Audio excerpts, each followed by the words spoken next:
হচ্ছে written down value method. তাহলে আমাদের ডেপ্রিসিয়েশনে যে মোট 8খানা মেথড আছে তার মধ্যে থেকে সব থেকে টাফ মেথড হচ্ছে কিন্তু রিটেন ডাউন ভ্যালু মেথড। এবং রিটেন ডাউন ভ্যালু মেথডটা আমাদের সব জায়গায় অ্যাপ্লিকেবল হয়।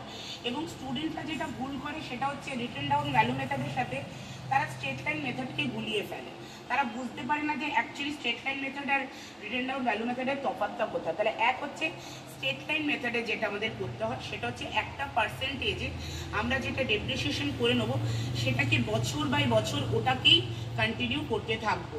কিন্তু রিটেন ডাউন ভ্যালু মেথডে আমাদের অ্যাকচুয়াল বুক ভ্যালুটার উপরে কিন্তু আমাদের ডেপ্রিসিয়েশন চার্জেসটা করতে হবে।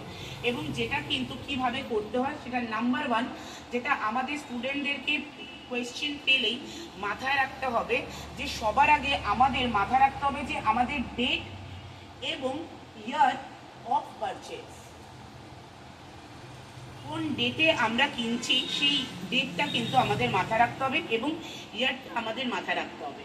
নাম্বার 2 যেটা আমাদের মাথায় রাখতে হবে সেটা হচ্ছে যে পার্সেন্টেজটা কি আমাদের অলরেডি গিভেন নাকি আমাদের পার্সেন্টেজটা বার করতে হবে।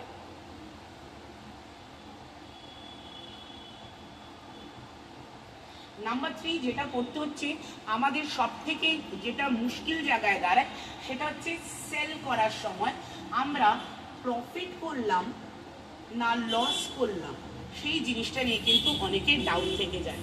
তাহলে কোয়েশ্চেন পাওয়ার পর এই তিনটে জিনিসটা আমাদের মেন ম্যান্ডেটরি বলে ধরতে হবে। যদি আমরা এই তিনটে জিনিসের উপর ফোকাস রাখি তাহলে রিটেন ডাউন ভ্যালু মেথড করা কিন্তু অনেক ইজি।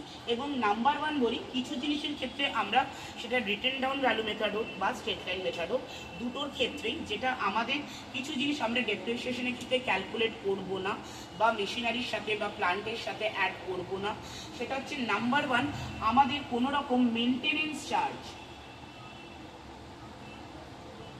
আমরা অ্যাড করব না মেশিনারির সাথে বা প্লান্টের সাথে। নাম্বার 2 কোনো রকম ইন্টারেস্ট যদি আমরা ক্রেডিট পারচেজের ক্ষেত্রে করি তাহলে সেটা কিন্তু আমরা এখানে ক্যালকুলেট করব না। আর যেটা করব না সেটা হচ্ছে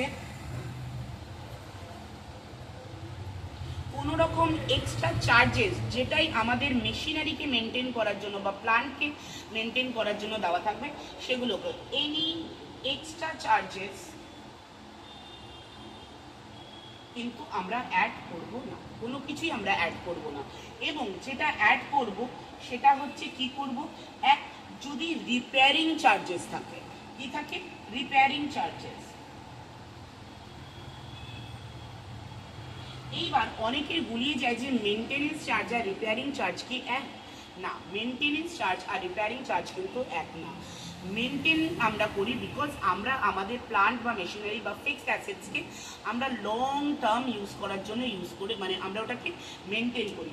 আর রিপেয়ারিং হচ্ছে যদি আমাদের মেশিনারি কোনো রকমভাবে খারাপ হয় সেটাকে রিপেয়ারিং করি। তাহলে রিপেয়ারিংয়ের ক্ষেত্রে কিন্তু আমরা ওই চার্জেসটাকে কোথায় অ্যাড করব, ডেপ্রিসিয়েশনের ক্ষেত্রে আমরা কিন্তু ওটাকে অ্যালাউ করব, মেশিনারির সাথে অ্যাড করব। আর যেটা করব সেটা হচ্ছে আমাদের আরেকটা ওয়ার্ড যেটা ভীষণ নতুন স্টুডেন্টদের কাছে, সেটা হচ্ছে ওভার হাউলিং। কথাটাকে কি বলি, ওভার হাউলিং। এবার কথাটা হচ্ছে এই ওভার হাউলিং কথাটার মানে কি? এই ওভার হাউলিং কথাটার মানে হচ্ছে যেটা আমাদের মেশিনকে আরও ফার্দার লং টার্ম ইউজ করার জন্য যেই চার্জেসটা আমরা লাগিয়ে থাকি, এবং ওভার হাউলিং মানেও কিন্তু এক রকমের রিপেয়ারিং চার্জেস। তাই যদি ওভার হাউলিং থাকে সেটা কিন্তু আমরা মেশিনারির সাথে অ্যাড করে দেন ডেপ্রিসিয়েশন চার্জ করব। এইবার আসি সেটা হচ্ছে আমরা রিটেন ডাউন ভ্যালু মেথডে করবোটা কী করে, সেটাকে নামাবো কী করে, কীভাবে সেটাকে ক্যালকুলেট করব। যেমন ফর এক্সাম্পল আমাকে যদি বলে দেওয়া হয় যে 1 এপ্রিল 2021 আমি একটা মেশিন কিনেছি যার ভ্যালু হচ্ছে 6 লাখ এবং যেটাতে 10% ডেপ্রিসিয়েশন আমাকে চার্জ করা হবে, সেটা রিটেন ডাউন ভ্যালু মেথডেই চার্জ করা হবে। আমাকে স্ট্রেট লাইন মেথডে করতে হবে না, রিটেন ডাউন ভ্যালু মেথডে করতে হবে, দুটোই কিন্তু দেওয়া থাকবে আমার কোয়েশ্চেন পেপারে। তাই কোয়েশ্চেন পেপার পাওয়ার পর কয়েকটা জিনিস কিন্তু আমাকে আন্ডারলাইন করে নিতে হবে। আমাদের কোয়েশ্চেন পেপার পাওয়ার পর তিনটে জিনিস কিন্তু নোট ডাউন করে নিতে হবে, যেটা আমি আগেই বলে দিয়েছি। আর যদি আমাকে বাই চান্স কোয়েশ্চেনে রিটেন ডাউন ভ্যালু মেথড বা স্ট্রেট লাইন মেথড যদি না বলা থাকে, তাহলে যেটা তোমাদের ইজি লাগবে তোমরা সেই মেথডটা কিন্তু অ্যাপ্লাই করতে পারো। এইবার এটা কি করব, এটা 10% আমাকে করতে হবে, তাহলে ওয়ার্কিং নোটটা কিন্তু আমাদের ভীষণ জরুরি।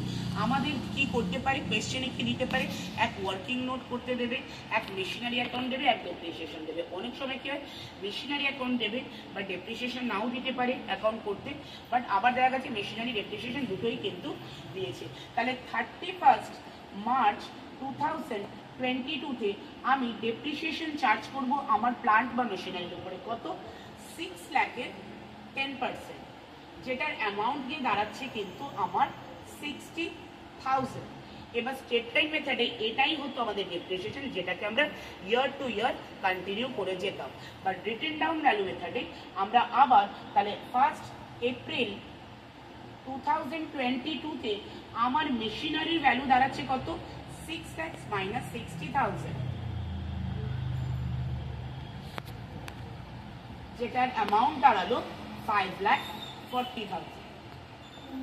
দেন আবার 31 মার্চ 2023-তে আমার ডেপ্রিসিয়েশন চার্জ করতে হবে, এবং ডেপ্রিসিয়েশন চার্জ করব যেহেতু রিটেন ডাউন ভ্যালু মেথড, তাই এই অ্যামাউন্টটার উপরে, মানে 5,40,000 তার 10%, যেটার কত দাঁড়াচ্ছে 54,000। তাহলে আমার 1 এপ্রিল 2023-তে আমার মেশিনারির ভ্যালু কত, যেটাকে আমরা বলেই বলছি 5,40,000 মাইনাস 54,000।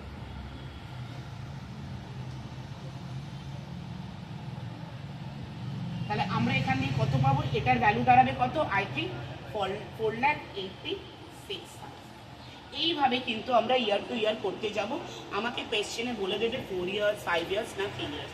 যদি আমাকে কোয়েশ্চেনে বলে না দেয়, তাহলে অ্যাটলিস্ট আমরা 5 ইয়ার্স করবো। আশা করছি তোমাদের রিটেন ডাউন ভ্যালু